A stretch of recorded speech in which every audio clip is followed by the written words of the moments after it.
அந்த கதை முடிந்த கதை, எந்த மனம் மறந்த கதை.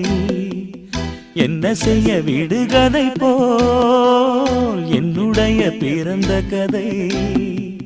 காலங்கள் தான் போன பின்னும் காயங்கள் ஆறவில்லையோ, வேதனை தீரவில்லை. சொல்லிவிடு வெள்ளி நிலவே